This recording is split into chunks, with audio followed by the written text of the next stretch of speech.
सुना होगा, वो वीडियो भी और वो चिट्ठी भी आपको जानकारी होगी कि किस तरीके से अपने शब्दों के जरिए उन्होंने अपने दर्द को उस पर रखा है। इसमें आप किसको जिम्मेदार मानती हैं कि इस तरीके से सुसाइड करने के लिए उन्हें मजबूर होना पड़े? क्या सिस्टम को या उनकी पत्नी?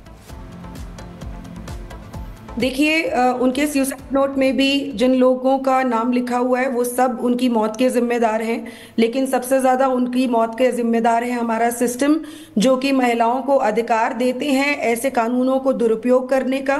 उनके खिलाफ कोई कार्रवाई नहीं होती है। कितने भी झूठ डाल के, फैब्रिकेटेड एलिगेशंस कंकॉक्ट करके एफआईआर दर्ज करवाई जा सकती है हमारी कंट्री में। और अतुल एक नहीं 3 साल से इस तरह की एलिगेशंस को झेल रहे थे। उन्होंने कहीं ना कहीं हार मान ली, क्योंकि पूरा का पूरा सिस्टम स्टैक्ड हो जाता है आदमी के खिलाफ।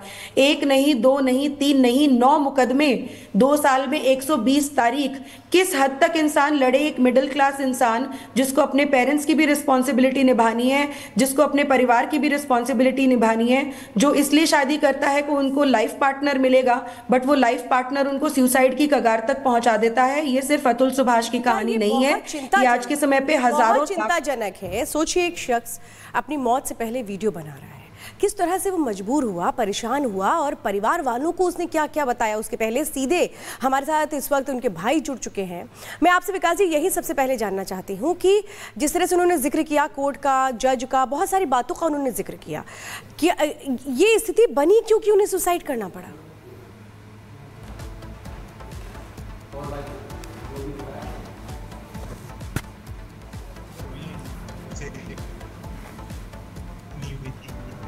वो सिर्फ ये चाहता है। जी विकास जी, आपने शायद म्यूट कर रखा है अपने वॉल्यूम को, जरा उसे अनम्यूट कीजिए। जी आपकी आवाज आ रही है। हाँ, बताइए आप कि क्यों हुआ ये।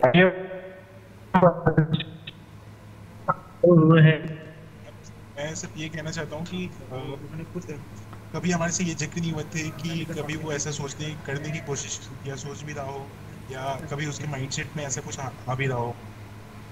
हमें तो बिल्कुल ही ये आभास भी नहीं था कि ऐसा भी हो। हमें बस वो जिस दिन उसने ये काम किया उस दिन भी मेरे से भी बात हुई है। मैं बहुत अच्छे तरीके से, जैसे हम लोग हर रोज बात करते हैं वैसे ही बात हुई। कैसा कभी भी ऐसा लगा नहीं कि वो कोई डिप्रेशन में भी है। सब कुछ ही उसने अपने आप ही हैंडल कर रहा था, सब कुछ कर रहा था। फादर से भी उसने बात करी, 1 घंटे करीब बात हुई है उनकी, 9-10 बजे करीब रात को। फिर भी कुछ ऐसा उन्हें भी फील नहीं हुआ कि ऐसा भी कुछ कर सकता है वो। अंदर वो सिस्टम चलते आ रहे हैं, जो न्यायिक प्रक्रिया हमारे देश में है, वो कहीं भी कभी भी एक मेन के लिए कहीं कोई सिस्टम ही नहीं है, कहीं कोई कानून ही जहां उसको जस्टिस मिल सके। सारी चीजें निर्भया केस के बाद ऐसे कानून में प्रावधान ला दिए गए हैं जिसमें सिर्फ और सिर्फ जो है वो महिलाओं को प्रोटेक्ट किया गया है हर जगह से। क्या ऐसा कोई भी कानून है जिसमें मेन के प्रोटेक्शन की बात की जाती है? मेन को भी हरासमेंट होता है, मेन के हरासमेंट से वो सुसाइड कर रहे हैं। 498 के केसेस इस तरह से लोगों के ऊपर लगाए जा रहे हैं, जहां पे सुप्रीम कोर्ट ने ये कह दिया है कि 98% केसेस जो है वो गलत है। बिल्कुल विकास जी, जिस तरीके से आप बता रहे हैं कि केसेस इस तरह के सामने आते हैं, नियम नहीं है, कानून नहीं है, महिलाओं के लिए इतना कुछ है। दीपिका जी, आपका मैं रुख यहाँ पर करूंगी। आखिरी लफ्ज भी यही थे अतुल के कि मुझे न्याय मिलना चाहिए। क्या आपको भी इसकी जरूरत महसूस होती है कि पुरुष आयोग हो, पुरुषों के लिए अलग से नियम हो, कानून हो, और जितनी मजबूती के साथ आज महिलाएं कॉन्फिडेंट है कि हम लड़ाई लड़ सकते हैं कानूनी, उतनी ही कॉन्फिडेंट पुरुष भी हों?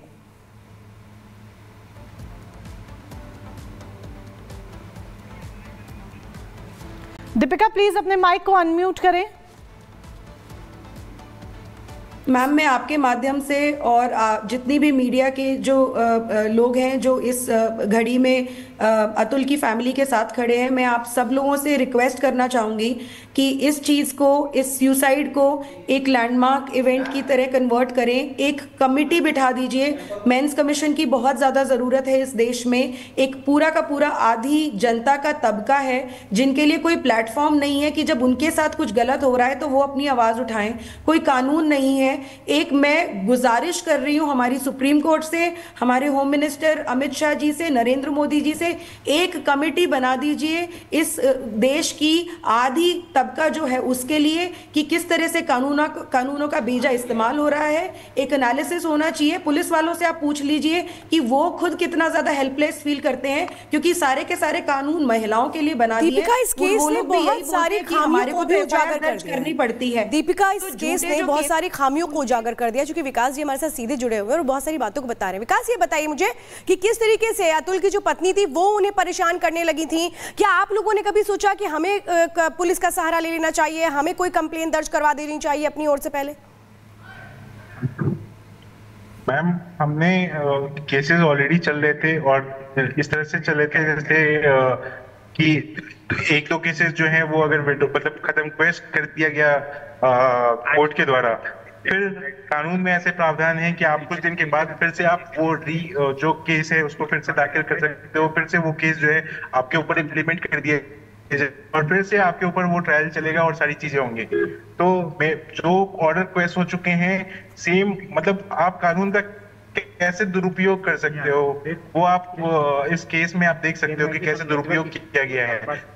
को उल्लंघन करके जो नोटिस भेजने चाहिए थे इनकी वाइफ के फैमिली को, वो उन्होंने नहीं भेजा। उसको उन्होंने वहां पे वो बोला है उन्होंने कि उस वीडियो में आप सुनेंगे, जिस वीडियो को आप बता रहे हो जो वायरल हुआ है, उस वीडियो में कैसे उन्होंने विकास जी आप तमाम चीजें बता रहे हैं, किस चीज का उन्होंने जिक्र किया, लेकिन मैं आपसे ये जानना चाहती हूं, क्या आपसे कभी उन्होंने इस तरीके की बात की, आपसे अपने दिल की हालत को शेयर किया, या कभी आपको ऐसा लगा कि वो इतना बड़ा कदम भी उठा सकते हैं उनकी मनोस्थिति देखते हुए? कभी ऐसा उससे बात करने के बाद किसी भी सिर्फ मैं अपनी बात ना करूं, मेरे फादर भी कभी ऐसा नहीं सोच सकते थे। वो जितना अच्छा था और जितना हिम्मत वाला था उतना शायद मैं भी नहीं हूं, क्योंकि मैं कहीं कभी फंसा हूं कहीं किसी चीज में, तो वो आके मुझे कह देता कि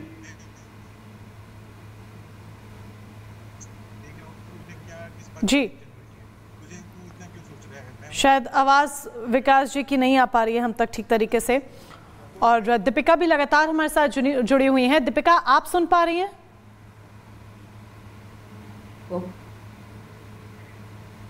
दीपिका भी हमारे साथ लगातार बनी हुई हैं, सामाजिक कार्यकर्ता हैं।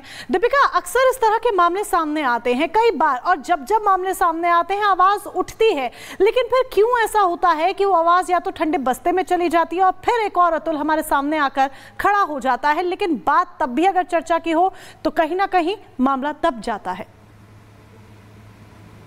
तब तक कुछ नहीं होगा जब तक हमारी सरकार इस मुद्दे के ऊपर कुछ कॉन्क्रीट स्टेप्स नहीं लेगी।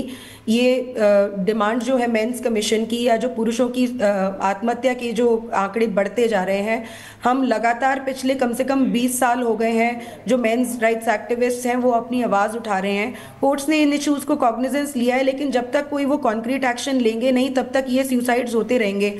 आप मेरे पीछे देखेंगे इंडिया सन्स और मार्टर्स ऑफ मैरिज डॉक्यूमेंट्री के यहाँ पे पोस्टर्स बने हुए हैं। ये असली लोगों की कहानी है। अरविंद भारती ने भी 23 पन्नों का सुसाइड नोट छोड़ा था, दिल्ली की वो कहानी है। उसने भी अपने सुसाइड में ये कहा था कि मेरी मौत का पहला कारण बायस्ड कानून है, एक तरफा कानून है जो कि एक आदमी की सुनवाई भी नहीं करता है, उसके और उसके परिवार के ऊपर इतने सारे मुकदमे डाल दिए जाते हैं और पुलिस जो है इन्वेस्टिगेशन नहीं करती है। और वो बेचारा 10 साल लड़ा कानूनी लड़ाई। 10 साल बहुत लंबी लड़ाई होती है। पहले झूठे डाउरी के केस में अंदर गया वो, उसके बाद झूठे रेप का केस लगाया उसकी पूर्व पत्नी ने और उसको 15 दिन की जेल हुई। उसके बाद उसने गिव अप कर दिया क्योंकि उसको लगा कि कहीं पे भी कोई सुनवाई नहीं है। हर रोज इस तरह के सुसाइड के वीडियोज और नोट्स लिखकर लोग जा रहे हैं, पुरुष मर रहे हैं। तो क्या हमारी सरकार बिल्कुल बहरी है? क्या उनके लिए सिर्फ महिलाओं की जिंदगियां इंपॉर्टेंट है? क्या पुरुषों की जिंदगी की कोई मायने नहीं है? सुप्रीम कोर्ट कहती है कि हम मेंस कमीशन नहीं बनाएंगे। कहां है वो जो पुरुष सुसाइड कर रहे हैं? अतुल का जो केस है आई रियली होप कि अब सुप्रीम कोर्ट इसकी सुओ मोटो कॉग्निजेंस ले, क्योंकि कभी भी जब इस तरह का कोई वाकया किसी महिला के साथ होता है तो सुप्रीम कोर्ट ने बहुत बार सुओ मोटो कॉग्निजेंस लिया है, उनको इस केस का भी कॉग्निजेंस लेना चाहिए। वो जज जिसने अतुल से 5 लाख रुपए की डिमांड की थी फेवरेबल ऑर्डर के लिए या उनकी सेटलमेंट कराने के लिए, उनकी पत्नी जो उनसे 3 करोड़ रुपए की डिमांड कर रही थी, जितने भी केसेस उन्होंने फाइल किए थे उसकी एक एक लाइन की इन्वेस्टिगेशन होनी चाहिए कि वो सच था कि झूठ, और अगर वो झूठ था तो उस महिला को लाइफ इंप्रिजनमेंट मिलनी चाहिए। जितने भी लोग रिस्पॉन्सिबल हैं अतुल की डेथ के लिए उनको लाइफ इंप्रिजनमेंट मिलनी चाहिए, और हमारे लॉ मेकर्स को पार्लियामेंट में इस केस को भी, इस मुद्दे को भी उठाना चाहिए। बड़ी अफसोस की बात है, बड़ी जरूरत है उस सिस्टम को सुधारने की जिसमें लूप होल्स हैं, और अतुल ने हिम्मत की। अतुल ने अपनी जिंदगी से वो हताश हो चुके थे, जिंदगी को खत्म करना हालांकि कोई अक्लमंदी वाला डिसीजन नहीं है, लेकिन उन्होंने जिन खामियों का जिक्र किया उस पर तो तुरंत काम होना चाहिए।